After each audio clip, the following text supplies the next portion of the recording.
Right, so let's. We've got quite a few people online now, and first of all, thank you all for joining us. It's fantastic that you've taken the time out to join us in this this discussion of ultimately not really knowing what we're what we're talking about at the moment, but we're just going to try and let it flow because the experiences that we've all had as a collective, myself, Mark Nesti, Dr. Mark Nesti, Nick Middleton, and Marcus.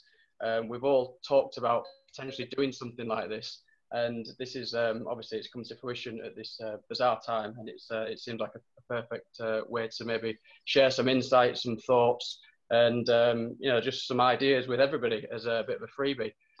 So hopefully, if you'll excuse the fact that my camera's not particularly working, it's the first time I've done anything like this, so you just got to hopefully be a little bit patient with me until the other guys get talking.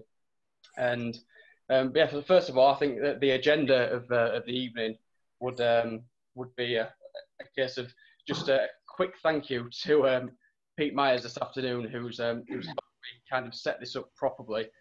So I really appreciate the time that he's taken to do that. And also, I think it's just it's worth just giving a quick intro to myself. My name is Alex Belt, and I'm a PGA professional. I've been PGA Pro for over a decade now. How the hell are you? Sorry, who was that one? Who was that in there? So what we're going to do is, if Mark, Nick, and Marcus could be the only speakers during this recording up until like the first hour or so, then we'll open it up to a Q&A. That would be much appreciated. But yeah, as a PGA Pro, I've played at different levels. I've won at different levels, as from like assistants to the Yorkshire to the national PGA standard. I've won a couple of EuroPros, and the last few years I've had the pleasure of playing tour golf in China on the PGA Tour of China, and also the CGA Tour of China, which had a lot of events co-sanctioned with the Asian Tour and the Challenge Tour as well. I've actually, over the last decade or so, I've had about 5 members of my team, and they've pretty much been with me all the way. Marcus is the latest addition, and we've been working together for 5 years now. He originally came on board as my biomechanist, and that's definitely evolved to become much more, as we'll possibly talk about later on in the hour. Mark Nesti. Mark was Dr. Mark Nesti, should I say. He was a chance meeting, actually. He was on a stag do with my father, and they got talking, and my dad basically said, "Oh, my son's a golfer, and he's potentially like looking at going down the professional route. Have you got any insight that you could give him, or if you give him any help?" And that's kind of how that ball got rolling with Mark, and we've kept in touch ever since. So that must have been 12 years ago at least. That's right, Alex. Yeah. Yeah, it's been a long journey really between us, hasn't it? Too long. Yeah, exactly. Yeah, you're telling me. And then ultimately, I met Nick. I met Nick through one of his assistants at the time. Again, about 12 years ago. He was still working under the umbrella of Zen, was the assistant who I met on my PGA residential in my second year. And to cut a long story short, I was kind of struggling with the simple side of the game, which was putting. Had the yips. Some would say it's a lot more difficult than simple, but yeah, I struggled in that department. And Michael, who worked for Nick, he recommended me to go and see him and spend a bit of time with him. And that's how that kind of relationship evolved from day one. I went to Nick with lots of constraints, and almost, how's the best way to put this? It would be, I knew that I had an ambition that I wanted to play, because after the first year of doing my PGA, I didn't particularly want to go down the teaching route at that moment in time, or the selling route, or the equipment technology route. But looking back at that time, I had a good coach at that time for a couple of years, but I felt like something was definitely missing, and I couldn't quite put my finger on it. Trying to figure out how to play golf properly, no real previous introduction to how I practiced, how I thought tactically, how I thought psychologically, physiologically, emotionally, and how to ultimately enjoy the game at that stage was quite difficult. And for me, instantaneously, and a lot of people will find this, whether you're professional or not, but jumping from a level to a different level, does have its teething problems. So, for example, the instantaneous nature of going from playing as an amateur for fun and then playing for my living definitely had a physiological change within me. That changed my expectations, my hope, my needs, and much more performance orientated kind of anxiety went along with that. I could feel it, and it slowly started to cause my mind, body, and motion systems to become kind of unreliable, which then turned into putting huge constraints on my quest to be able to learn, and then ultimately learn to train, and then train in order to win. So back to the enjoying side of what I've just said a minute ago.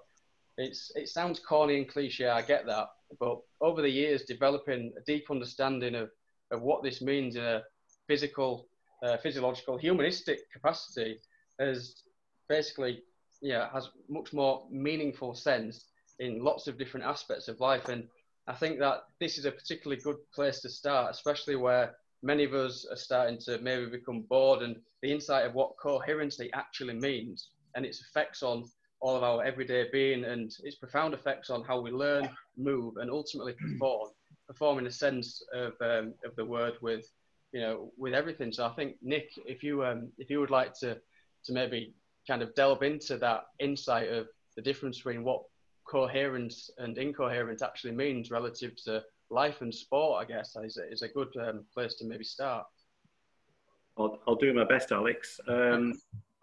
Maybe I can start by saying that what's interesting about this particular first event that you've organised is that it's focused around your particular journey. So I'd like to think that the things that we're going to talk about are not so much general things, but things that relate to you specifically, because that's what makes it more relevant. So, first of all,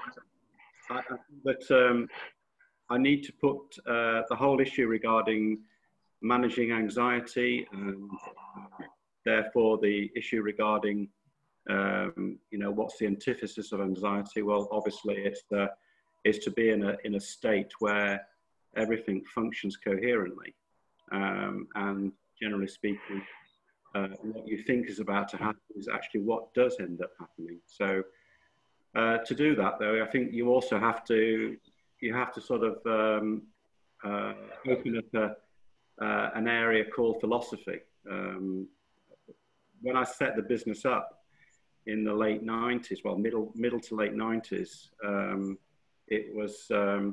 it's because I was particularly interested, and I always have been interested in dealing with philosophical issues. I'm a very big believer that if you get the philosophy right, or you at least have some kind of philosophy that has got some rigor, then the tools will shake themselves out of that. So the tools or the solutions or the interventions, the applications, they come from having your eye on the 8 ball. The 8 ball is the philosophy. In philosophy, as we know, we're sort of in the 21st century. We're aware of the fact there's been some quite interesting cul-de-sacs, especially in sort of the more, in the last 150 years or so. But the philosophy that I'm particularly interested in, and I got interested in as a kid, was that was influenced by Eastern philosophy, and hence the name. So in that philosophy, at its core is this idea that everything's treated as one, if that can be said. So the idea of holistics, the people in the East, India, China, Japan, they don't really have a word called holistics. We kind of use that term thinking that it's a wise man's game, and that somehow that if you can use that term, that somehow that you're doing it, so you're walking the talk. But I very rarely actually see anyone who's genuinely and authentically holistic. So it's a little bit like hypothermia in Norway. The word doesn't exist because they just, you know, they have a way of tackling it. So if you take the you know, the philosophy of Zen, you realize that in actual fact, as in life, it's built on paradoxes. So as you go searching for things, you think you're going in a certain direction, and then you realize that in actual fact, it's not that. It might be closer than you actually think. And that by contemplation, you sometimes get further away. And I think that's the thing that I spotted a little bit with Alex, with you, Alex, and that was that when we first met, you were someone who'd got, and you still have, a voracious appetite for curiosity and for exploration. And that's what really fascinated me about you. You were wired up differently, and it was no doubt about it that you've got incredible ball striking systems.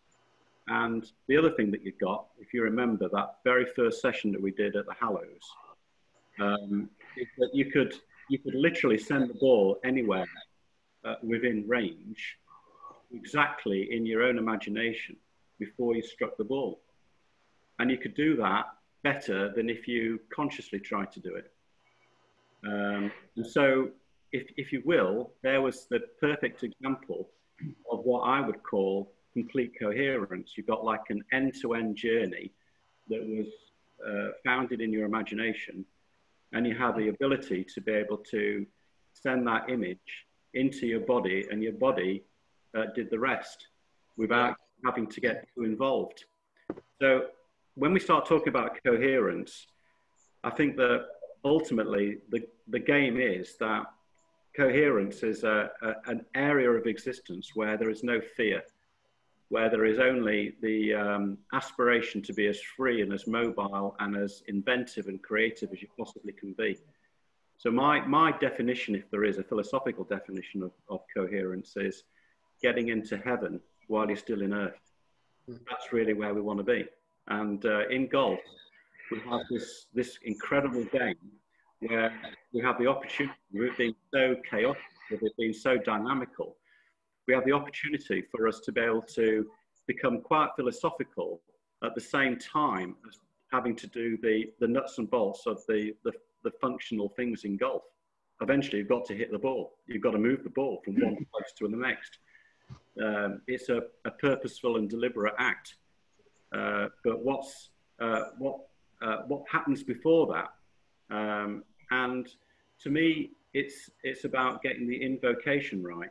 And if the invocation is born out of coherence, it's born out of a complete and utter disregard of things that are contrived or made up or false, then it doesn't have any roots. It can't survive. It's not nurtured.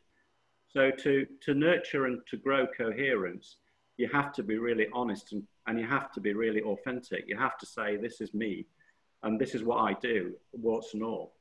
Because one of the great benefits of being coherent is actually being able to be able to see how you can use things that go wrong to your advantage. You know, a lot of the problems with golf is that we try to be too specific about what we want to do. We fail, and then we focus on the failure, and then that becomes our mark, and that becomes the trigger for the next event, which generally speaking adds up to more failure. And we end up counting the failure, we don't count the success. Our opportunity with Zen is to try and grow participation in the game of golf, where we link philosophy with movement, with action. The title of this particular talk is Mind, Body, Motion, that we fuse it together in a truly an authentic, holistic sense. And in order for people to be able to become, if you will, their own way of organizing themselves and doing it how they want to do it with the ultimate amount of eccentricity and individualism. That's really what we're trying to do. Golf is a ridiculous game. It's an incredibly rewarding game if we want it to be. But for the most part, we don't want it to be. We fall into that horrible trap of marking ourselves moment by moment and taking ourselves further and further away from that point of heaven on earth. which is coherence and flow and all of those things that we're all entitled to have, if you will. I think it's kind of like it should be a legal right for everyone to be able to enjoy and to exist in that domain. And in golf, we have an incredible game that allows us to be able to do that in spades, but also does it in such a way that it can be shared and it could become incredibly memorable. The interesting thing about golf, and I'm sure that you're no different to anyone else, Alex, and that is that you virtually remember every shot that you play. Just like a chess player, golfers remember virtually every shot. And there's no shot the same in golf. Yeah. And so if you imagine that is a construct of the game, that's part of its DNA. It's an incredible game to be playing in, and it's an incredible game to be learning in and to be enjoying. And I think that that's, to me, is one of the great gifts of the game, is that inside the game is this opportunity to learn more about yourself and with other people, and to share that. And ultimately, our objective with Zen is to grow a fraternity of people who want to kind of link up like a neural network and share and care and actually nurture this experience. Because there's very few vehicles out there other than golf that offer such an incredibly rich landscape to be able to do this. And I think that one of the things that I can honestly say is that I've enjoyed every minute of our relationship, all the conversations that we've had, the incredible sort of evolution that you've gone through good times and bad times, and you know how you've dealt with it all has been absolutely exemplary. I've really been so proud of you while you've done this, and I'm actually quite, you know, really taken back by, you know, you putting this together tonight. I've got to tell you, this has nothing to do with me. Alex is the guy that's driven all of this, and he's put it together very skillfully, aided and abetted by Peter Myers, who's a fantastic gent, very, very resourceful. So thank you very much for Peter for making this happen. But I appreciate your words there, Nick. Thank you very much. And you know, I feel exactly the same. And you know, thanks for sticking by me when sometimes it looked really, really bleak, and sometimes it looked really, really, really hard. But that's life, I guess. But going back to what you said, you know, the very, very first session, or one of the very first sessions that we had, especially when it came to swing, because back then the relationship was more on a putting basis, but then it kind of evolved quite quickly into the artistry of then actually swinging a club, not so much just focusing purely on the putting. Yes. And I remember stood in on the driving range at Hallows in Sheffield, and you were actually asking me to do certain things which were extremely unique. So the constraints instantly came off, because the task that you were getting me to do was, I think well, I know memory serves me correctly, but you asked me to hit the ball without looking at it. And then you asked me to hit the ball without looking at it, and then specifically hit a part of a tree, which was probably about maybe 110 yards in front of us, using a wedge. And for some reason, I was able to tap into that. And it almost felt like I was a child again, where a case of, give me a go, give me a go. I want that remote control, or I want to have a kick in the ball straight away first. I had that like appetite to do that. Yes. And then when we went back a couple of minutes later back into the norm, that's when the constraints came back on, and I'm back in the mode of the way that I was training was like kind of conventional in the way that we're supposed to train as professionals, through repetition and trying to perfect movements while thinking of the movements, which is so far off the mark. Yes. It's frightening. I think that's, you know, with the insight that we're going to get from Marcus and Mark as well during this session, hopefully that comment that I've made then will come to fruition and become a little bit clearer for the people listening in. Yes. Because it's definitely something that is a must, because I get, basically I stand over the ball, and the moment that I fix on basically the task at hand is the moment that I'm kind of, you know, I'm not upstream anymore. I'm downstream. I'm out of control. I don't know where I'm going. And this is kind of partly the root cause of what gets the internal kind of ball rolling from a poor movement perspective, if anything else. And obviously then the physiological side of that, the change that has, which then affects your movement, which you've spoken to me and taught me in great depth on that. And I think that was a fascinating insight. In just managing the chemistry set, basically. Exactly. And also the thing that you do, which is so unique, and I've not heard anyone talk about this or about this topic. And I'm assuming that most of us are golfers on here. And maybe we've all had this moment where we knew that a putt or a shot was going to be performed the way that we envisioned it before we did it. So it's a great term that one of the other coaches, Andrew, phrases as future history. Yeah. And future history is basically like... Oh, lost the sound. I think we lost the sound, Alex.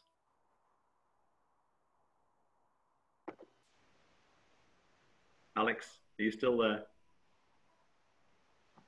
I think Alex has gone. Oh dear. Has it lost connection? I think he's lost his connection. He'll be back in a minute. You just have to talk amongst yourselves. Okay. No, well, can you hear me? Yeah. Really? Yeah. Well, let me continue on then with the thread, speaking as a psychologist, in terms of what Nick was talking about there, because we could go all sorts of different paths.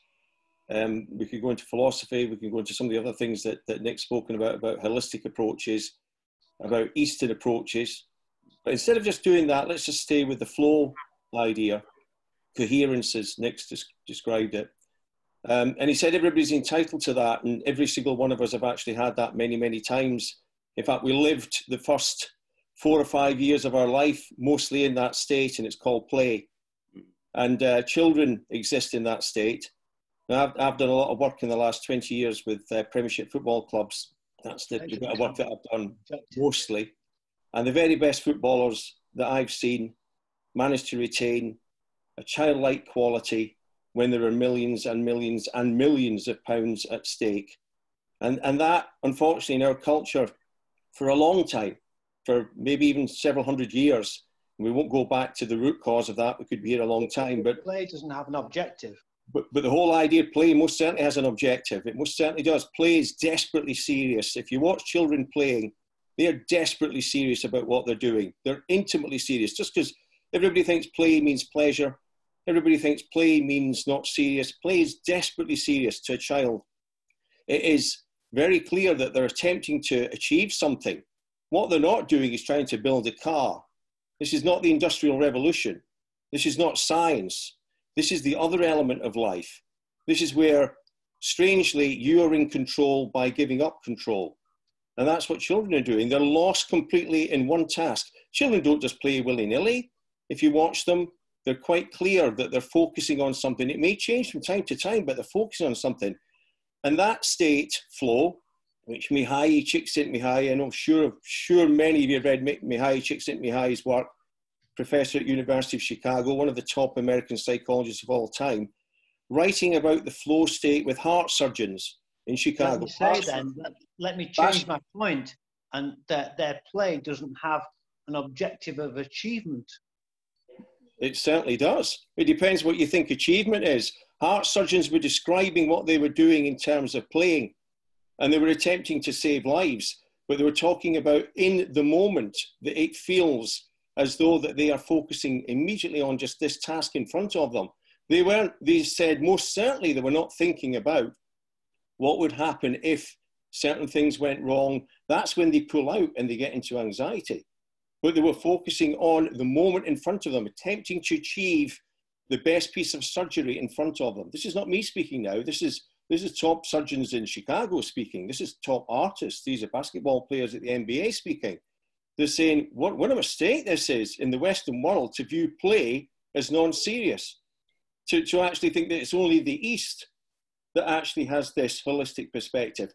And that's all we typically hear now because of the Industrial Revolution, a whole emphasis on science to the extreme that has prevented this. But play is absolutely focused on achievement of the most immediate task you're facing, not something down the line that then leads you to move away from the task. and start wondering about, you know, what will your score be?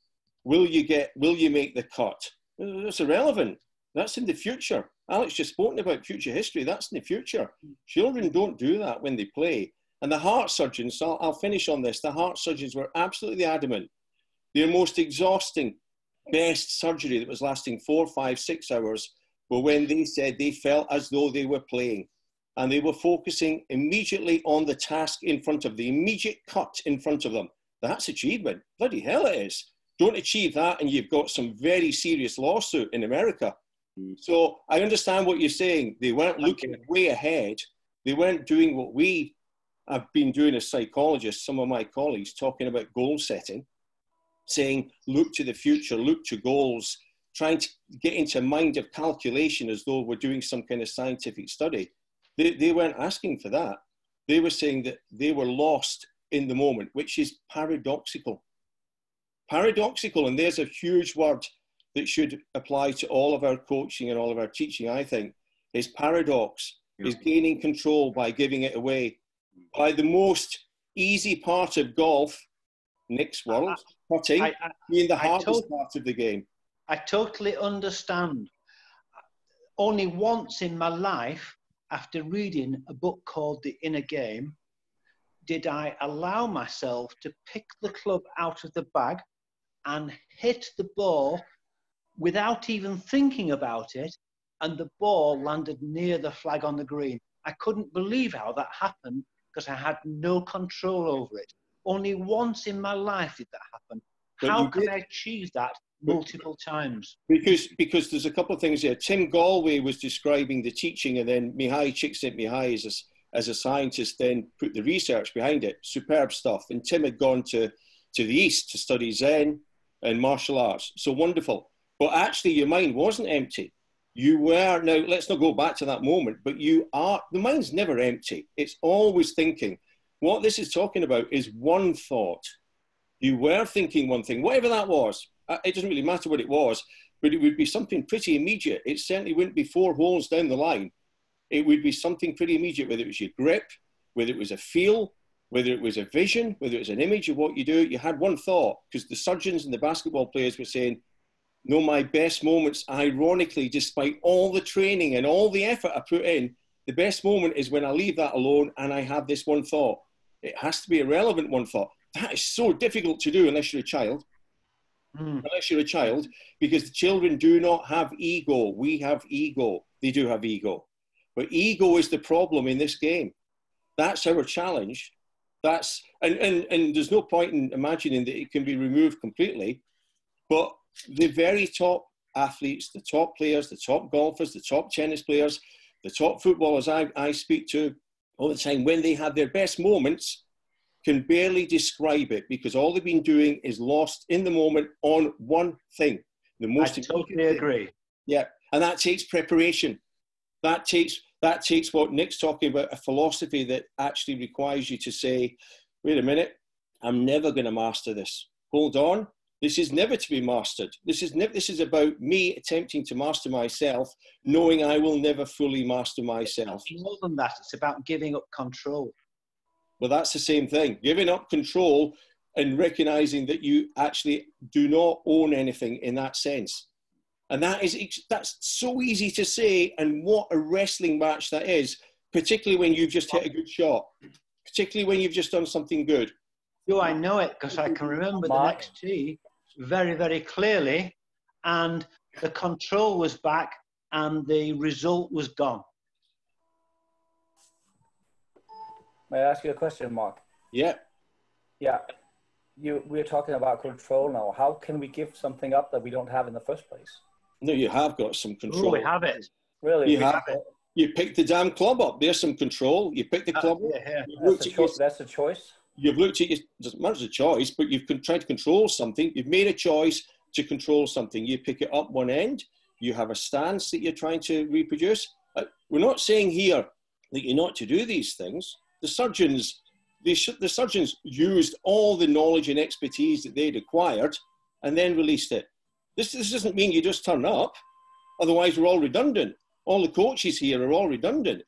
It means that you do the work. You do it all. and then you're prepared, or you attempt to do this, and you won't manage it most of the time unless you're one of the greats, and then you step aside from it. What we're talking about control here is your ego stepping aside from it. What you expect to get from it.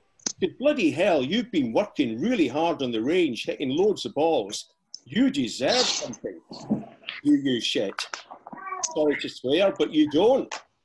You don't. And I watch tremendous footballers. I'm working at Aston Villa at the moment. I'm not going to speak about them specifically, but watching great footballers there. And the best ones do not expect anything, but my word, do they work. So if you're talking about control, they're working really, really hard to be in control of everything, to then paradoxically let it go like children. So it's not just about turning up, definitely not. And that's why I'm saying it's a paradox that a scientific analysis would not be able to handle this. A natural science analysis, this is not physics, would not be able to give us proper explanation. I think you have to be humble. I don't mean you, I mean us. All of us have to be humble to accept. No. It's not about just turning up. It's about not getting in the way of your own body somehow, in a way, in the way of your own mind. Just allowing your body to do what it needs to do. And that's what I'm saying. I'm using the word ego. That's the mind that wants to take control because it wants a result. Because, you know, that is, in our culture, something that in certain situations gives great reward. There's no doubt it does. But this other side has been, if you like, this other side has been diminished in coaching and teaching. The other side being, let's call it the side that is play, the creative side, the spontaneous side, the inventive side. That is just as hard as working hard. In fact, in our culture, it's harder for most people. Because you're very vulnerable when you do that. It's a difficult place for most of us to go, which is to drop the ego. Are you there, Mark? Yep. Yeah, sorry about that. It's just Alex, yeah. typical, really. Yeah, talk about not being in the present moment. Yeah, the Wi-Fi. I think everybody seems to be on it, and it crashed the computer. But yeah, I think what you've just said there, I've listened to the last 5 minutes, and I think that perfectly could like coincide with what Marcus does and what he's kind of found in his scientific research and his application of literally what you've just said then. And I think that would be a good time for Marcus just to step in and give a brief kind of analysis and description of what he's been doing, which is definitely unique to what I've seen over a whole host of coaching spectrums. So I don't know if you're there, Marcus. Hopefully you'll ask. Yeah.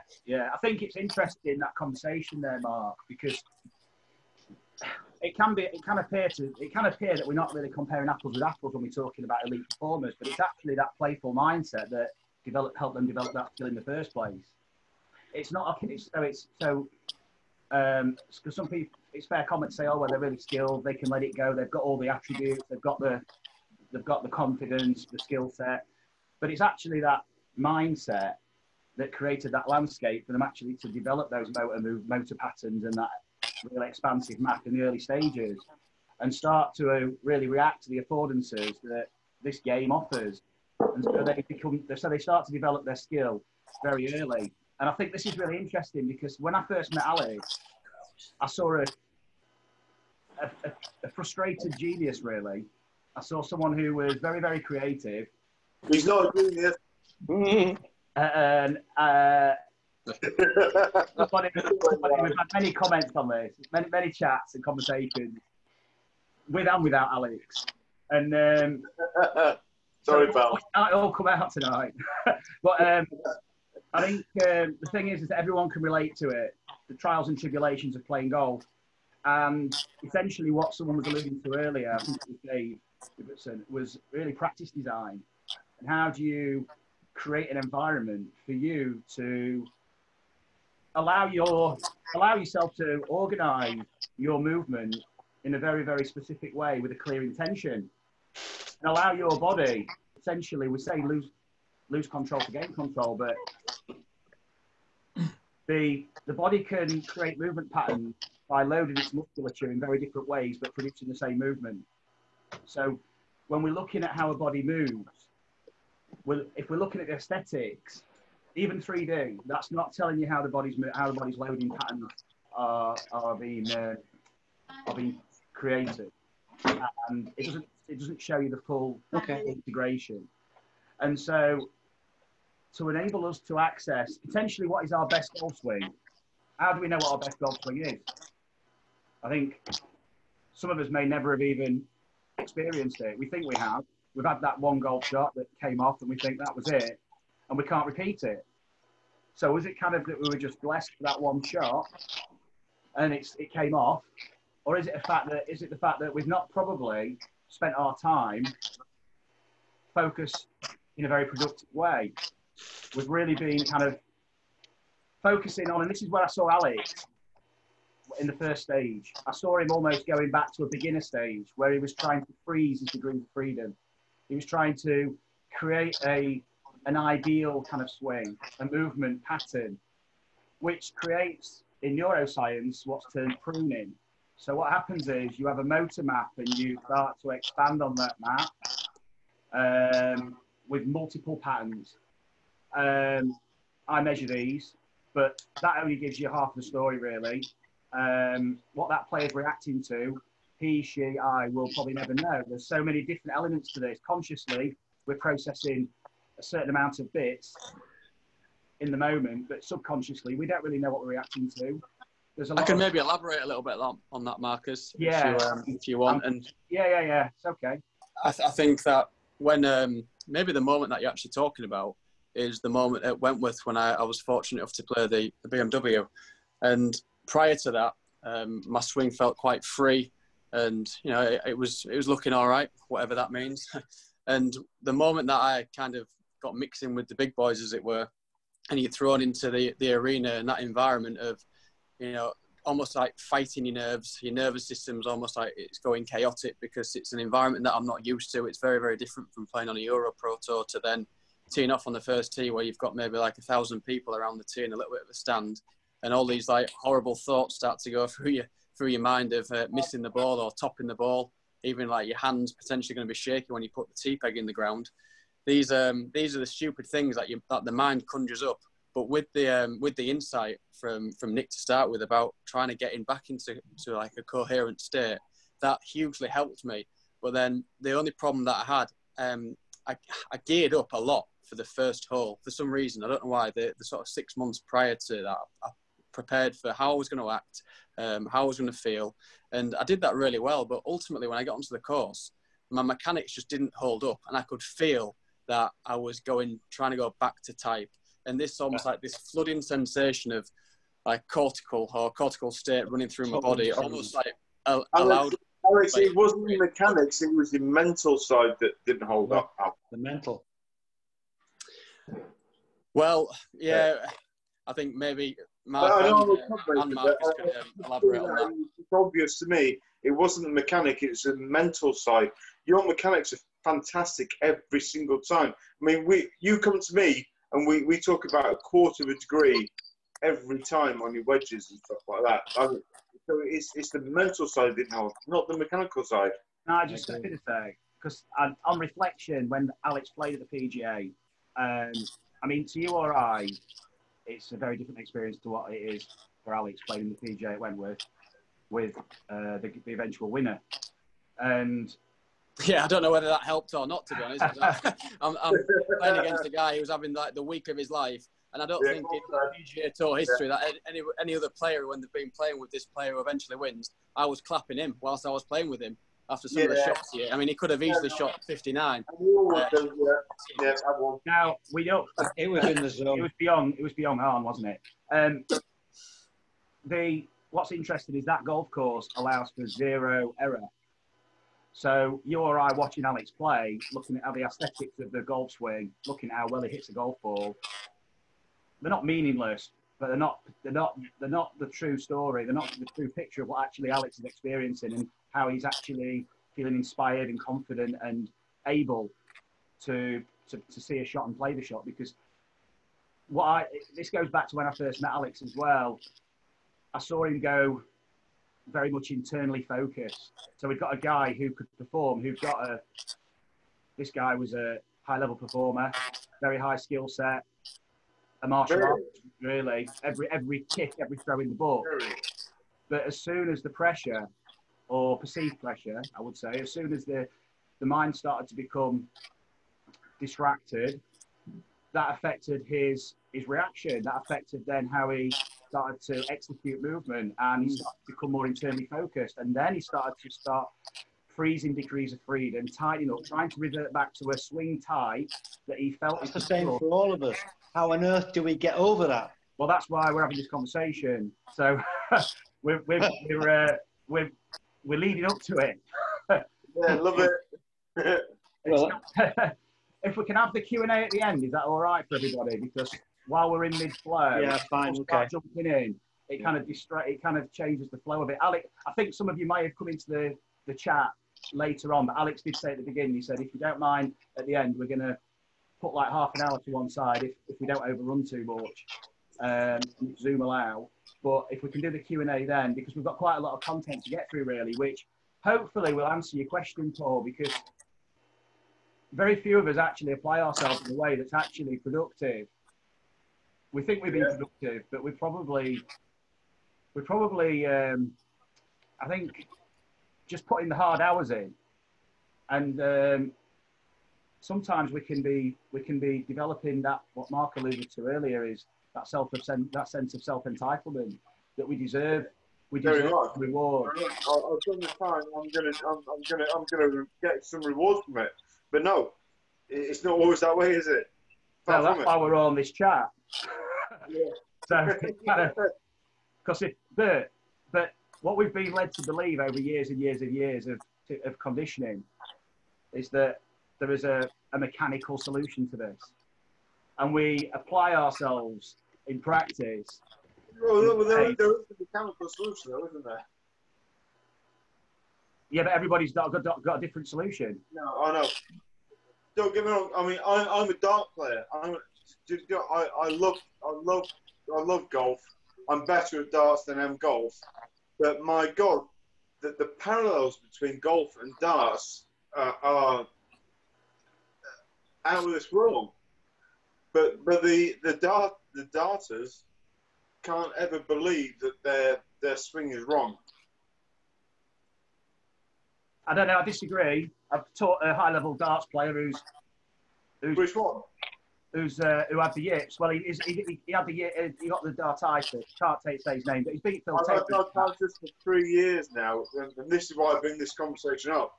So yeah, but what I'm saying is, do you know what really helped me? And we've already struck. Oh no! It was Tim Goldwine. Oh, the battery's gone. Oh, for God's sake, above. We'll have to hold it there until Dave gets his battery back. I did back hits playing darts, and it cured my dartitis immediately, only for an hour or so, but it was an immediate cure. So you guys on the mental side of it, maybe. Paul, I think what we'll do afterwards, we'll reflect on that question, and that's one for Mark. I think he can give you a good insight onto that. And hopefully that'll definitely, because there's no point trying to equate the mechanics of a golf swing to the mechanics of like throwing darts. The mechanics is something going wrong, but yeah, crack on. Okay. I can also add that this guy came to me because it's not a darts issue with the dartitis. It transcended through to his golf swing. Oh, so we all did it on the first tee, haven't we? And it's taken a couple of seconds to get away with it. Yeah, I think each case it's an individual case. So they may be experiencing similar problems, but what they're experiencing and the execution of that movement can be a result of many, many different things. And I think Mark's a lot more experienced and knowledgeable than I am in this, but just talking about the darts player that I had, he was a very, very successful dart player in his early days, and he used to throw from the hip, and he beat Phil Taylor. He used to practice with Eric Bristow. He's 50 now, but he was in his 20s. He was like going to be the new hottest thing on the tour, real hot prospect. And he was he was doing pretty well in a tournament, and and in between the matches, one of the guys said to him he got some advice off somebody. So he's just got through the qualifying or something. I think it's the UK Open. And this guy said to him, I won't say his name, but he said, you need to start taking your time more. If you're going to play at this level, you've got to start taking your time. You've got to start sighting. And you've got to get a routine. Now, this guy used to throw from the hip. He used to be like literally bang, bang, bang. And he's actually got a still shot photo. There's one dart just in the board, there's one in the air, and he's drawing the next one. He's literally that fast. And he had lots of party tricks. He could cover the board in paper. You call out a number, he could hit it. He said, I felt like I'd been given a gift. The moment that guy shifted his attention onto his action and onto his sighting, he was okay until pressure started to occur, or what he perceived as pressure. And this is my point. And he started. Thank you. Yeah, you see the guy standing on the first seat, like transfixed at the ball. It's the same thing, isn't it? Well, yeah, that's what we're talking about. So it's so what happened was that had a direct influence on his movement behaviour, because movement is just a behaviour like anything else. Of course.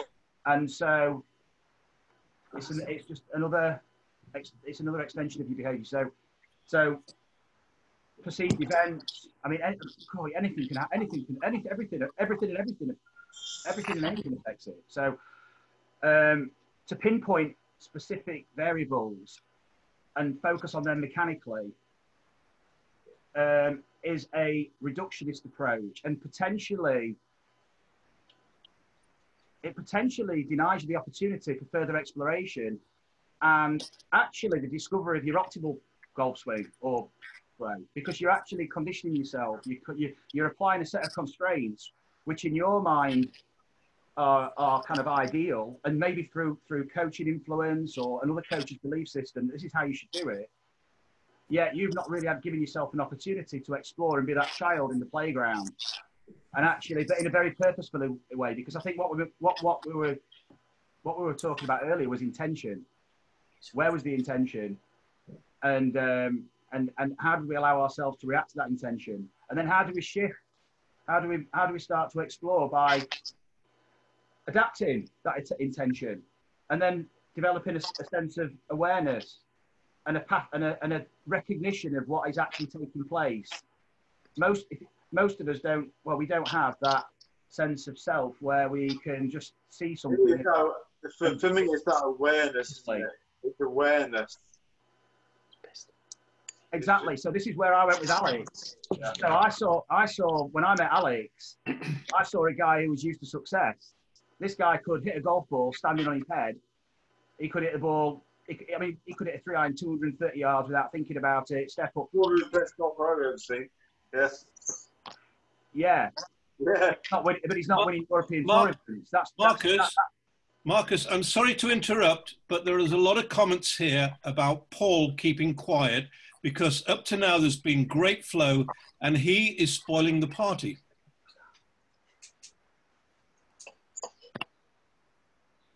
Yeah. So if I can, yeah. So I appreciate the comments, Paul, but yeah, if we keep this again. I'll back out, guys. Enjoy yourselves. No, it's not a problem. Appreciate your involvement. I understand that. It's all good. So let's go. Throw me that. So yeah, when I saw Alex, I saw a guy who was used to success, and we need failure to learn. We need an environment that is challenging and that requires adaptation and problem solving. And so Alex we needed to stress the system. Alex needed to be stressed in a way where he'd not experienced before. He'd been used to too much stability in his environment, training aids, alignment sticks, a perception of a swing construct that he was trying to adhere to. And this was ultimately, in my eyes, holding him back, because that was the pruning that took place. That what he was doing, he was taking his eye off the 8 ball and focusing on just that ball in the moment. and he wasn't looking at the end game. He wasn't seeing the whole. It was a game of chess, and he was thinking about just the move he's making. Yeah, and also to elaborate on that, Marcus, I think there was definitely over the years when you tried a lot of different methods to improve, and a lot of them always come down to trying to improve like your technique, but maybe like the mind side of things. And you know, you're an advocate of it, as is Nick. The ability to understand yourself in order to then improve is a very, very difficult thing to do, and it takes time. So to manage kind of like to understand your psychological tendencies as well as your physical tendencies go hand in hand. So I know it's mind, body, motion, which seems like three separate things, but it really isn't. It's all as one. So, and one system affects the other. And I'm pretty sure, and well, a dynamical system can affect a psychological system, I guess. And Marcus, you've touched on that in recent weeks. I don't know if you want to elaborate on that side of it, which I think has been really, really helpful for me to not compartmentalize the way that you think you need to improve by going to see a psychologist, then going to see, I don't know, a fitness instructor to try to improve it. They're all like interconnected. And I think you've got to like embrace the fact that they are kind of all as one. And this is why I've got a team of people, and you're all on the same page. And this is why I wanted to try and promote something like this. And I'm hoping that, you know, this is kind of getting the message across a little bit. And when Mark steps in, hopefully that can be the icing on the cake with the relevance of what a psychologist is. Because in the golfing world, and especially from an amateur point of view, not many people really focus on the mind as much. And they do try to read the odd book, but ultimately it dissipates and it becomes nothing. It might work for maybe 2 or 3 weeks by reading something in a book, which sort of like gives you this profound insight into being a psychological genius when it comes to playing golf, because it works, and all of a sudden it fades. And I don't know if you can like maybe elaborate on that, Mark, a little bit.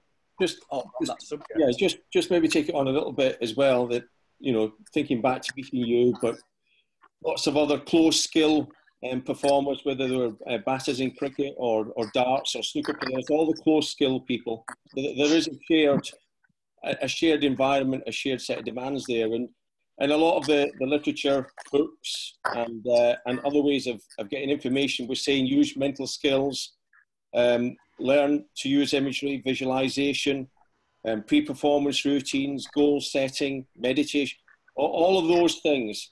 Now, my career, my 30-odd years in university life, and looking at it from a research point of view as well as an applied point of view, is that we've asked those techniques to do far too much. It's not that mental skills techniques are not useful, but they're a short circuit.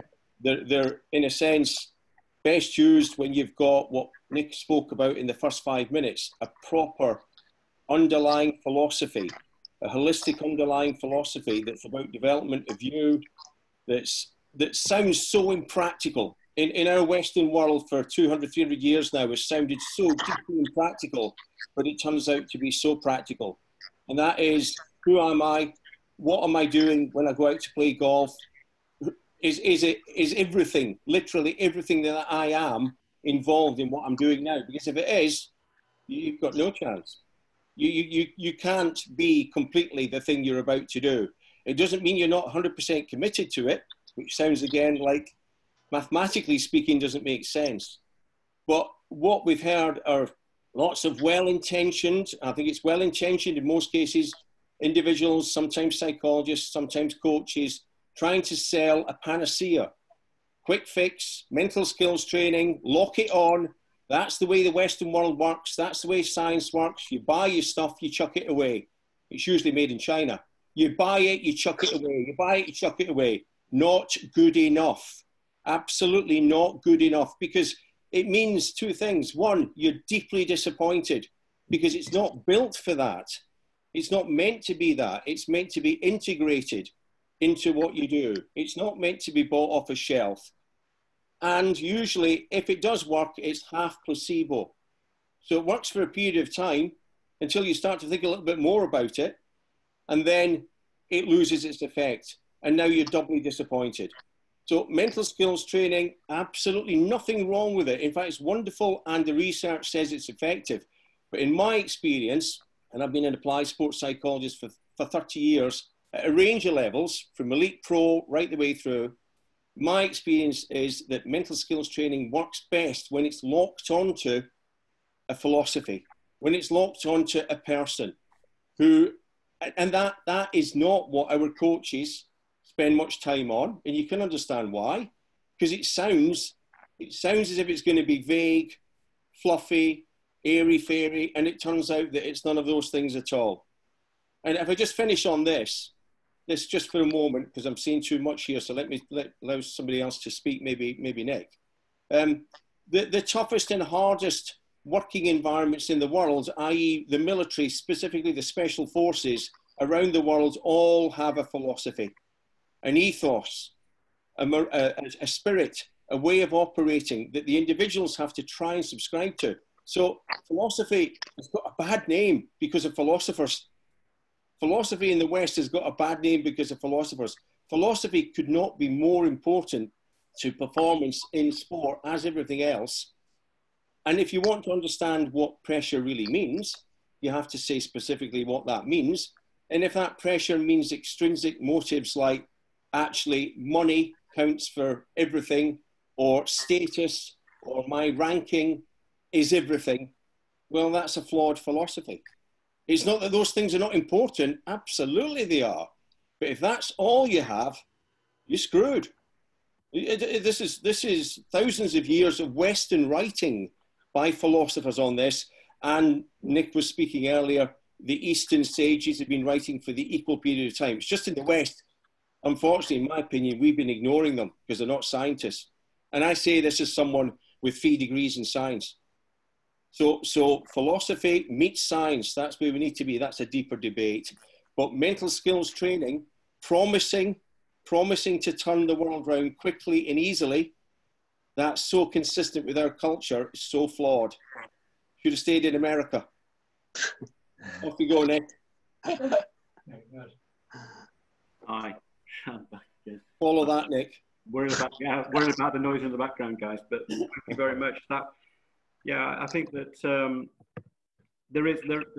what Mark was alluding to there is something that is facing the world at this moment, which is that we have, most of us who are in this conversation, unfortunately, we've been brought up in a time in history where things have been throwaway, and that includes, you know, a very, very important and essential information and knowledge for, you know, for leading what would be, you know, decent, productive lives. It's really coming into focus right at this moment. No doubt, this particular meeting online has come about as a consequence, as we know, of the fact that we don't have any freedom because of the virus and because of the lockdown issue.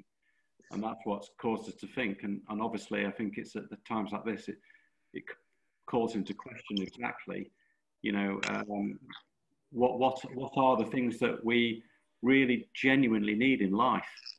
And one thing is for sure, I'm sure most of you will be thinking, well, there's a whole ton of stuff that we don't need, which we realize now we don't need.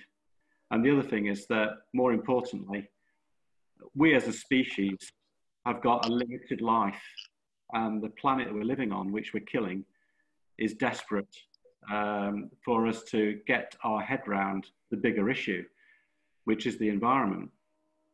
None of what we do happens unless we have an environment that can sustain us, and that provides us the nutrition in order to be able to play these games that we love, and to have these conversations, and to delve into philosophy and enjoy that fantastic enrichment and experience. And I'm sure that when we you know, what's happening at the moment, I think is so incredibly important, because in actual fact, it really is bringing that question into extreme focus. What do you really need in your life? You know, I'm sure that, you know, all of us must be thinking there's a whole ton of stuff that we realize we don't need. And the stuff that we don't need, in actual fact, is poisoning the planet. And largely, I think it's poisoning our lives and minds. The world is actually survives really well for it being simple and letting nature have its say. And, you know, one of the things I think is positive that's coming out of this is that I'm sure that we'll all learn to appreciate the value of nature and being in nature. And again, going back to what we were alluding to at the beginning of this, is that this game is an incredible game.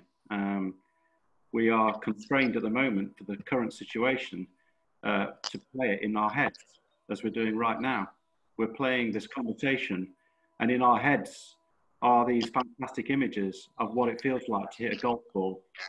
And that fantastic exhilaration, that elevated experience that we have by being in nature on a golf course, playing and doing these things, exploring, expanding our horizons, expanding our consciousness, expanding our subconscious and our connectivity with our fellow human beings. That's what's so incredible. And we're missing that, all of us. We're all missing it. But what we absolutely know and what we're realizing is it really does matter. It really matters. And we're beginning to realize how much it does matter. So I know that there are people interested to know a little bit more about perhaps what joins the four of us together. And none of it was designed, but quite clearly, Mark had the time and the foresight and the humanity to be able to delve into Alex's life and to become a major part of his life. And I think that that has been enormously rewarding for Alex. Not only that, but Alex, some of you may not know this, but Alex was actually a footballer. He didn't start as a golfer. He turned to football quite late on. And it was through football that he actually got to know Mark. Mark is quite, refreshingly different from other psychologists, and quite honestly, from a lot of other academics and a lot of the people working in the research and the science side of sport. Is very different. And that's what attracted me to Mark, was that it was first Alex, and then meeting Mark, had a big effect on me. I think also, Marcus came along. He's relatively new to the table, although it doesn't feel like that now, because what he's contributed is absolutely massive. What Marcus has got is this profound ability and creativity and invention to be able to create applications. Some of them are actually born out of conversations that we have, which are, if you will, on a very ethereal level. But what Marcus is the supreme kind of mechanic in a Zen-like way. And remember that Zen really is about paradoxes. So when you put Zen in front of anything, you could actually polarize it. You could turn it upside down and the wrong way around. Zen for a reason, because it's a catalyst. It gets you to think differently. That's why Zen is used. And in the Western context, it fits really, really well. Because generally speaking, most of us are disappearing up our own arse. So if we have a touch of Zen, at least we get some daylight. That's what it's all about. So I know that people are talking about what links it all together. I think what links it together are the senses. When we think about, sensory perception, we immediately think in a Western sense. We think about the kind of so-called 5 or 6 senses that we think we've got. And you realize that if you contemplate that for any amount of time, you realize that senses are unfathomable. We have so many more senses that we don't even know that we're using. We don't even know that they're there, including the interpersonal sense, the spirit, the connectivity, that kind of second sense that you know what someone's thinking or what they're feeling like. That's not a direct sense. What is that sense? But what joins us all together are the senses. And those senses are the real kind of, if you will, it's the wiring that makes all of these incredible things happen. Importantly, they are the things that create what I call jazz.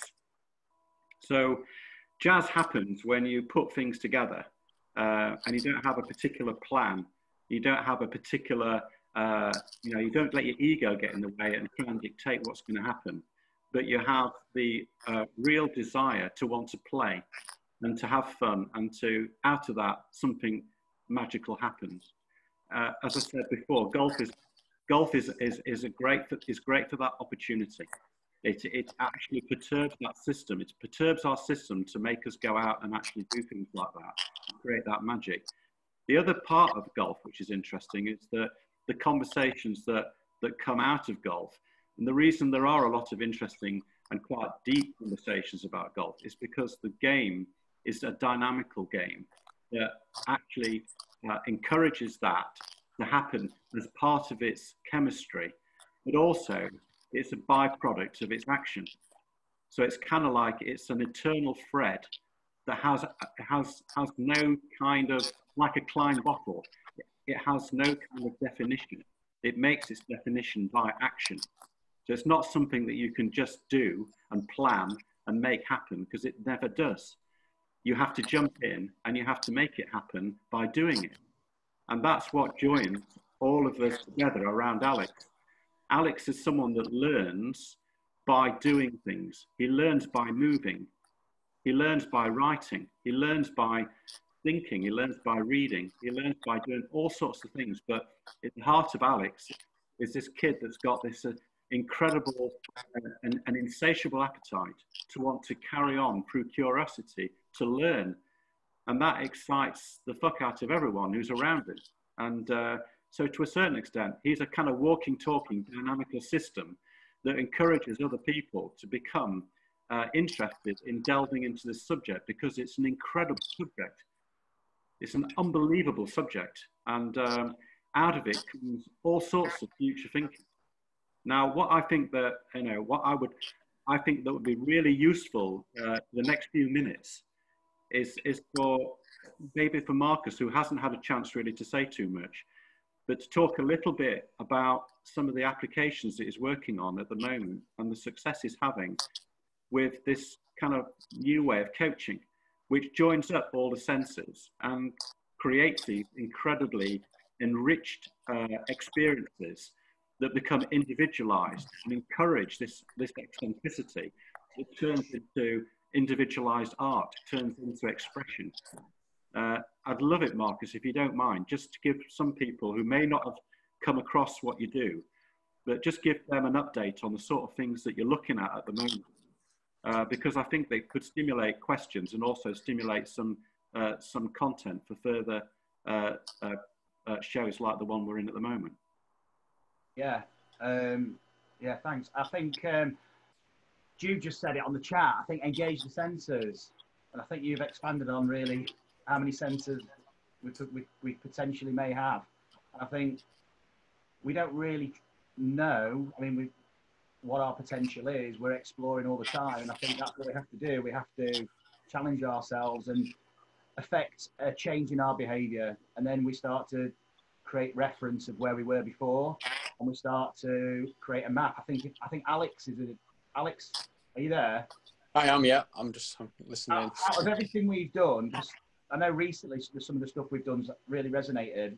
I think it's important to hear it, not just from myself, because I say this stuff every day, but I think to hear everybody's interpretation of it is different. And I think to hear it from Alex's perspective as a student or a pupil or a player, as opposed to me as the coach or whatever I want to call myself. I don't think there is a name really. I don't think we're teachers. We're not coaches. I don't know what we are really. We're just helping people. We're facilitating something, creating some kind of environment. I don't know what it is. Yeah, I think it's a learning environment, Marcus. What I felt is from a skill adaptability point of view, and to really understand and go back to basics by testing the senses that are required in order to perform at golf. Like, for example, I don't know, your proprioception system, how well you can balance, how well you can maybe like jump up, how well you can land on one leg. All these things have something to do with golf. And what you do is in your lessons, which is so unique, you change that environment. So you're changing like the skill, you're improving skill sets for golf by not really even playing golf. And then we're elaborating on like the movement and the open loop kind of syndrome, where you're just allowing me just to like explore. So I'm figuring movements out for myself, as opposed to being told where to go, what to do. You're allowing my senses to almost like explode in order to learn, which is, I think, is a different style to what we're used to, in all honesty.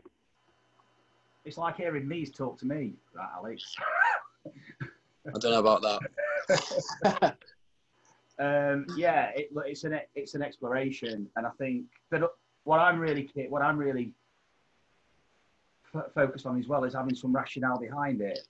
There's credible rationale behind this. As a sports scientist, I'm a critical thinker.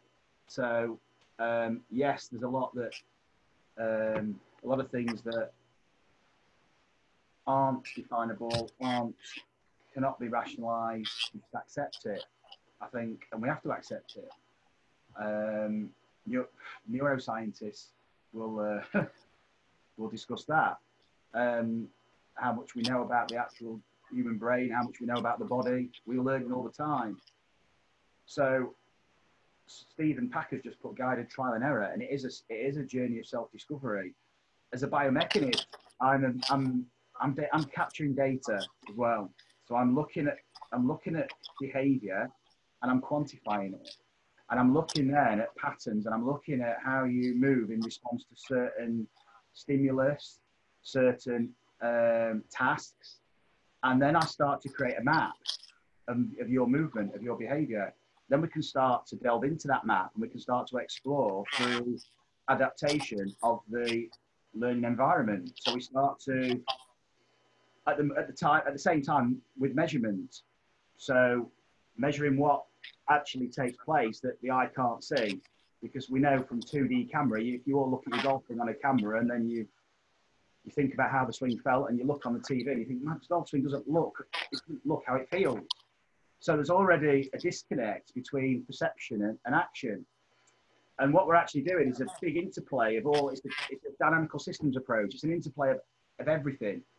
So to pinpoint an exact reason and apply a Fulton fix, or to try and even apply some form of conceptual framework to that in a mechanical way, is potentially damaging, because it's denying you the opportunity to actually explore yourself, because you are ultimately trying to mimic something or conform to something which is potentially not a genuine version of yourself. So what we're trying to uncover is the most authentic version of yourself. We're trying to delve in through a lot of delve in through a lot of self-awareness applications, and develop a higher attunement to what you do. And everybody who's had lessons with me know we talk about that increase and heightening that attunement of self-awareness, and what starts to emerge are patterns that you start to recognize. And instead of trying to create that pattern time and time again, you actually want to adapt that pattern. So by changing, through redirection, through change of task, through change of environment, the surface you stood on, the club you're using, the shot you're trying to play, the constraints basically, and see how that pattern develops, see how that pattern adapts. Is it adaptable? If that pattern's not adaptable, then we've got problems, because this golf game requires adaptation. And a lot of us are trying to make one movement, one swing, and this game requires the complete opposite. So most of us are practicing, I feel, we can be busy fools, and we can think we're putting the time and effort in and doing the right things, and actually it's complete counter. We're actually just, that's the paradox, but we're trying harder, but actually we're making what we want to achieve less attainable. And I think that's why we're all here. And so, as a biomechanist, I'm looking at your movement behavior, and then I want to start to explore that. I want to, like Nick talked about earlier, I want to disrupt the system, perturbate the system. I want to elicit some form of change, but it's got to be with a specific intention. So now we can start to see how you respond to a realistic task. So the design practice now is representative of what you're actually going to do, because we're practicing on a driving range. So we've got to engage with our environment the same way that we would in football, like with marks in cricket. And some people say, yeah, that's a dynamic environment. That's really active. There's a lot going on. And ultimately what we're trying to do is make what is a closed loop activity golf more open loop, because it's at the end of the day it's what we're reacting to.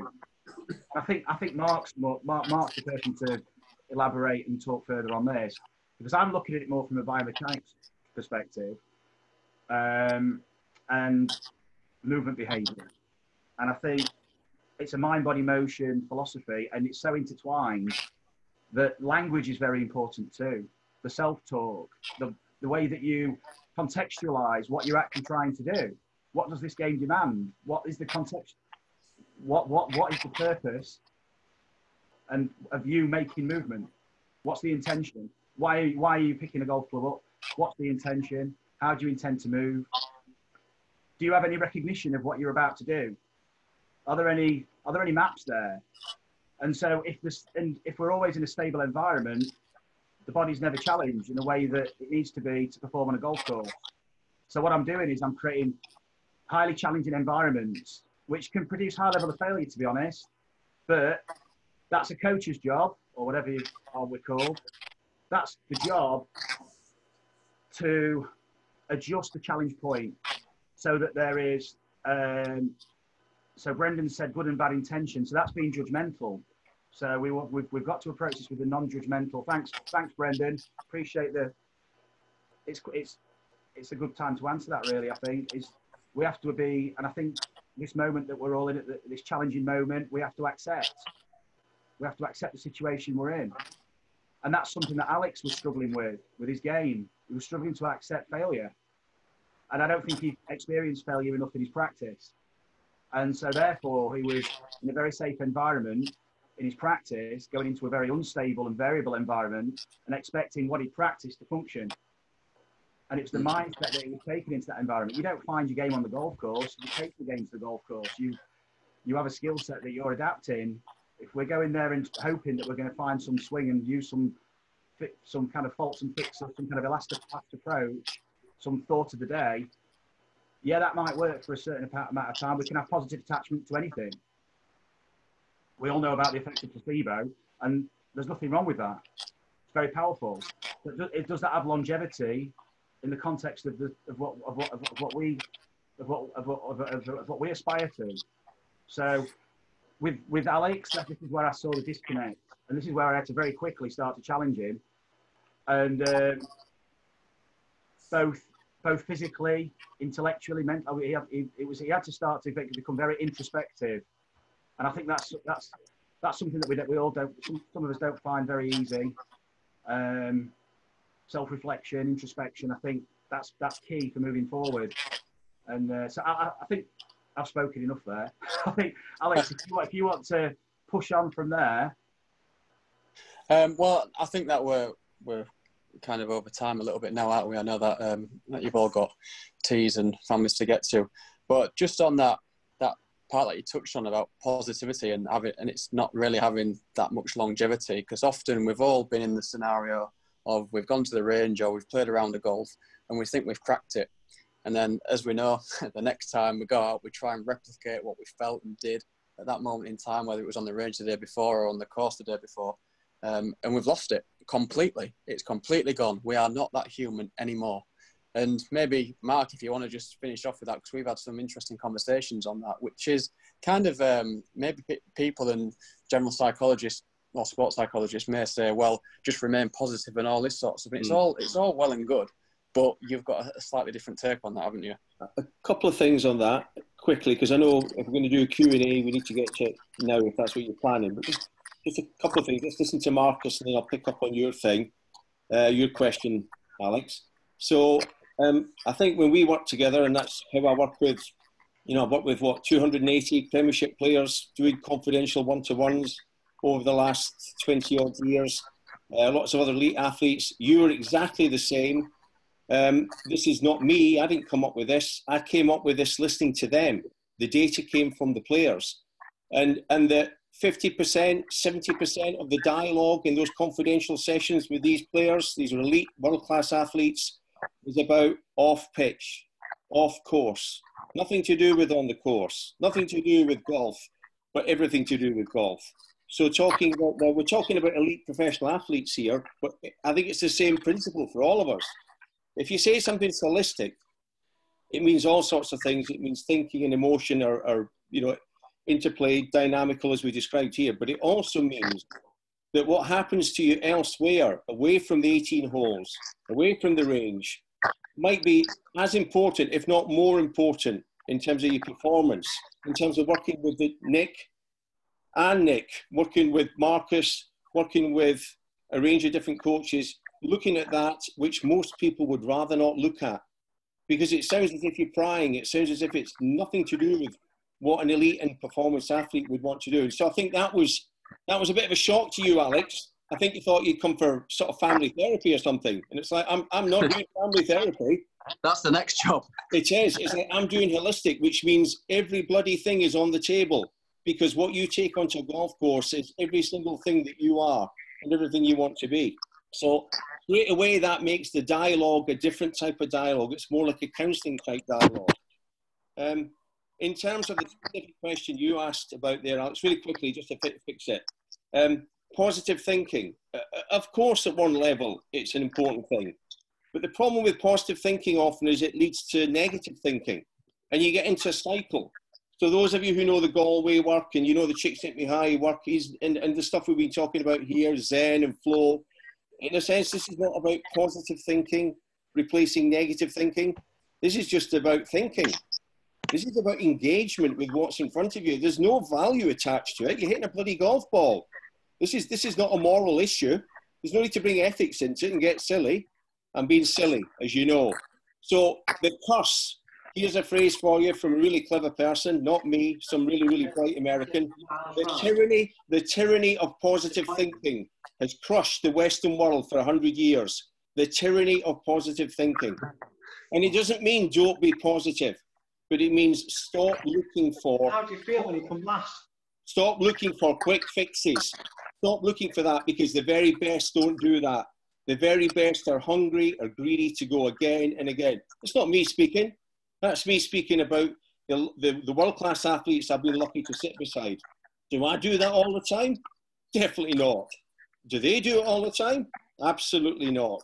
But there's sound philosophy and science as well. You can enjoy your day, hit the ball as you like, but how do you feel when you come last? What do you mean, how do you feel you come last? What does that mean? I mean, you go again then, don't you? Playing with 4 people and you have the worst score, how do you feel? You might have enjoyed the day. Put your clubs, have a beer, put your clubs, have a beer, moan a little bit, and then go again. Well, that's what you do in my part of the country. You go again. We had a great mantra one year. I think it was maybe in 2014. Any spots out there, we go again, don't we, guys? Yeah. I've been going again for 40 years. Yorkshire ladies as well. We go again, don't we? Alex, if we everybody could put the questions on the chat board, that would be easier than having like a 5-way conversation. Yeah, because of the teething problems I've had, I can't see actually any of the comments that are coming up. It's almost like right, I can see the chat board. Really good comments. Yeah, well, if you want to take over, Marcus, that's absolutely brilliant. But just to quickly elaborate on what Mark's just said then, and the person, because I can't see who it was, who said what happens when you feel like when you come last, is, well, basically we had a mantra, didn't we, Mark, in 2014, where every single result I had, whether it was good, bad, or dreadful, I had the same philosophy as soon as I handed the scorecard in, or even that night. So even if I won that day, I'd have a beer, I'd respect it, and the next day it never happened. Just to continuous. And you told me a great story. I think it was when you were maybe once working with Chelsea Football Club, and they had an absolutely shocking Champions League, but they were still in the race for the Premier League, I believe. And it was either Mourinho or one of the coaches at the time. He took them all out because they thought they were in for a bollocking, but he needed to to keep the spirits up. So good, bad, ugly. If your spirits are still up there, then you're all right, in my opinion. Easier said than done, of course, but yeah, doable. I think the emotional attachment, I think Terry's just put that, we talk about that a lot in lessons, thinking about the attachment, the outcome to an inanimate object flying in the air. It's like an aeroplane flying in the sky. We don't have any attachment to that. It's kind of we're just watching something happen. Yeah. And we're not really being judgmental. We're just seeing something happen, and it's an acceptance, and we adapt our movement. It's kind of, someone else commented there, it's like cutting my grass or maybe edging the lawn. If you miss a little bit, you just correct and do it again. So like Mark alluded to, you miss a shot, you play again. And I think this is where we need to explore with the practice, but in a way that's meaningful to you. I think that's what's important. I think it has to be meaningful. There's a great comment here from a girl called Jenny Smith. Yeah, Jenny's a clever cookie. Yeah, it's about living in a state of gratitude. How amazing is that? That's absolutely brilliant, Jenny. But that absolutely hits the nail on the head. That's on the same level as these guys. Yeah. Fantastic. Are we going to have some questions? Marcus, if you take over the reins. Pull them out to Alex, because there's a couple for Alex. I think it's. We'll pass the mic to Alex. Alex, what do you usually do for a warm-up before a tournament round to help get yourself into the correct mind and body settle? I mean, that's such you would think that it would be a very simplistic answer. You would say, well, I do X, Y, and Z every single time to keep it the same. Well, over the years, I've had fantastic. Yeah, I've had fantastic warm-ups and played awful, and I've had no warm-ups and played the best. So I'm still trying to figure that formula out. So at the moment, the formula for that is that there isn't one. But it's still got its boundaries. Obviously, I'm just kind of playing around with that, and I always have done, in all honesty. And it's something. I mean, I guess that is my routine. That there isn't one. Perfect. Yeah. The routine is a swing system in itself. Yeah, I'm just trying to get the ball in the hole in as least shots as possible. So, like, almost like to scrape away the veneers of what we've talked about, because it can get very, very deep. And next thing you know, you're in your own way. You know, bring it back to the the basics of what it is that we're trying to do. Just hit a ball. Think of how we react in life. We don't have a set protocol. We don't have that structured routine. It can be removing us from the moment, removing us from. We're attaching importance to certain variables which can constrain our movement in a way that might not be the most, or not produce that natural, that kind of automaticity, that autonomous behavior. We're actually trying to create something that's predictable, and in itself, that is the problem. We're trying to create something that's predictable, and therein lies the issue. And therefore it becomes further and further from our grasp. What should I practice at the range to prepare me for the course? If I can complete a task, if I put my mind to it, then surely that puts practice out the window. That's a great question, Ed. Alex? Well, that may be one for Mark, I would have thought. Well, yeah, or Mark, whoever wants to step in. If you remember, Alex, so I'll try and answer it through you, because it's an interesting way to do it, maybe.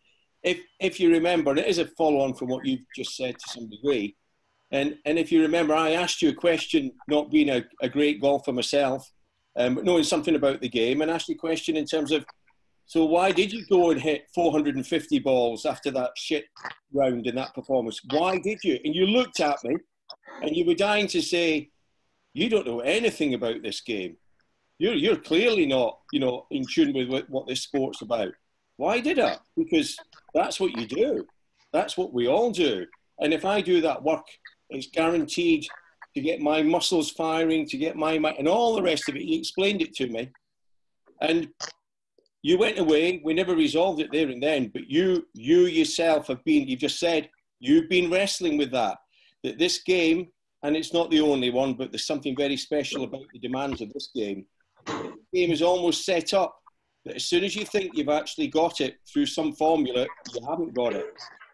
And so I think what you learned there was real humility, which is what this mad Scottish game was designed to do. It's designed to bring you right down onto the ground. It's to keep you as humble as possible. As soon as you think that you knew what the formula was, which was 450 balls with the lights on, and you couldn't see what you were doing half the time, you found out that actually there was another way and another way.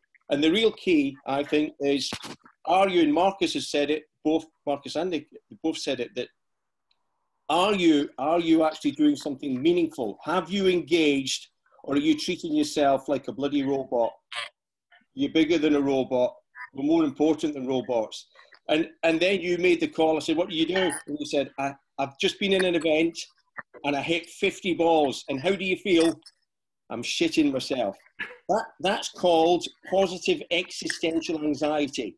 Anxiety can be good. Anxiety is good. It means you care about what you're about to do. If it's up there, it's fear. But if it's there, it's good. So let's stop this next one. We've got flow, and now we've got anxiety. I needed to bring it in because I did a PhD in anxiety. Anxiety has the potential to be really good. You've just got to get through it sometimes. And that's what you found. So the level, of course, depends on the individual, what it is. But the idea that great success in life, in golf, is living without anxiety is flawed. And it's like, wait a minute, I thought you said it was about being in the moment and flow. Yeah, I'm afraid it will involve both of those experiences. Both of those experiences. So you took, somebody said about a choice. You made a choice, Alex. You made it. I never told you to hit 50 balls. I just asked ugly questions as a non-golfer. And you decided 50 balls might be the one. And if I remember rightly, you went away and had a fantastic tournament. But, you know, whatever. That's not really the punchline. No, thanks for that, Mark. Yeah, I remember it vividly. But yeah, well, you've elaborated as much as I could on that one, that's for sure. Still owe me. I'll always owe you. I love the idea of coming up with a maxim like golf is a game that's played on slopes. It's a great leveler. It is. Yeah, perfect. I think, Mark, you're absolutely right. What have the Scottish done? You've made everybody very miserable to be very happy. Absolutely, yeah. I think it's interesting physiologically, and I think, or physically, should I say, at the heart of a lot of this is breathing, because it's been touched upon a lot on the chat, on the questions. Yeah. We've mentioned it a lot. Yeah. And I think from a biomechanical perspective as well, what effect does that have? Yeah. So not just physiologically, what's actually happening to your movement. So, and I'd ask you to try it really. I mean, especially in these moments that we're in, these times that we're in, using some form of breathing technique to recruit diaphragmatic breathing and actually get the system moving, yeah. actually get the body moving, because the diaphragm plays a very important role in your movement and in your function. So, for example, I mean, I'm looking at it from I'm really kind of, I suppose, talk about mechanics here, but say we were talking about thoracic rotation, okay? Because what we're talking about is your constraint system. Your golf swing is a product of many things, and that physically it's got a constraint system, and that's what you're working with day in, day out. That constraint system changes. There are similar patterns. Your golf swing is highly variable, but there is there are similar patterns. So to affect some form of change, the first thing you can do is really affect that constraint system. Do something that disrupts that system, that puts the system in a state of flux now. So there's got to be some adaptation that takes place. And do something that's meaningful. So maybe do some testing. So while you're at home, you could be testing. So you might do a thoracic rotation test, do some diaphragmatic breathing, and then retest. And I'd be interested in what you find. Doing that. Because organs are designed to move. Organs are designed to slide. A lot of our organs don't, because we're not breathing properly. So the organs and the ligamentous attachments become become hardened, and this affects lumbothoracic and thoracic rotation, rib cage movement. It affects daily functions too, and it affects obviously it affects our physiology and our psychology. But in that abdomen area, there's a lot of activity going on, and when you're diaphragmatically breathing, you are encouraging a more functional state. And for us on a superficial level, we can really just, if we're thinking of golf swing and how would this maybe affect my constraints, think of it more as movement and constraints. It's not the amount of degrees that we have available to us. It's the body's got so many degrees of freedom. It's multiple combinations, almost infinite. The muscular structure loads differently. And so even the same muscles can load differently to create the same movement complex. So there's a lot going on here. It's very, very dynamical. What we can do as a player, as a coach, we can play around with this constant system. And at this moment in time, breathing, achieving that coherent state, it's got many, many positive kind of outcomes, for many positive effects. It's helping us psychologically. It's evoking a coherent state. It's allowing an adaptation of your constraint system. Pick up a golf, then pick up a golf club and have a swing. Maybe have a swing first, do some breathing, do some little stretching, do some thoracic rotation. You can do a seated rotation test if you like. Then do some diaphragmatic breathing. Retest. You'll probably be surprised with the result. Now pick up a golf club and go and have a swing. And with a sponge ball, if you've not got the space in the garden, have some form of task, or it could be a pitch shot or just a free swing, just without the ball. Just enjoy the experience of swinging the golf club. The emotion is not in the outcome. The emotion is in the actual movement, the expression. Golf swing's an expression. It's an expression of behaviour. It's artistic form. That's where the emotion lies. In the actual engagement of swinging, in the enjoyment. And then let's go in the fridge. Pardon? Pardon? Someone's asking Can I make a suggestion? If people are interested in knowing a little bit more about the breathing, and it is very topical at the moment, and it is something that we can do, and it's immediately and highly beneficial to us, regardless of whether we intend to use it to improve our golf or not, whenever that might be. If people are interested in that, then I would say that we would love to be able to offer a session specifically about that, about breathing techniques and things that you can learn. And we could actually put a presentation together specifically about that and the benefits of it, and actually run a live session and show some of the techniques that we found very beneficial. It's also worth mentioning, Nick, that you have the the capability to measure that as well with some of the devices that you've got at the centre. Yeah, I mean, the heart rate variability thing is very interesting, I've been involved with that for quite a long time. If I'm going to be a purist, I will actually say my little bit here, and that is that the things like heart math and heart rate variability and being able to measure heart rate variability is something that, if you will, is a typical example of how we in this have to do things, that we have to measure things, that we have to prove it.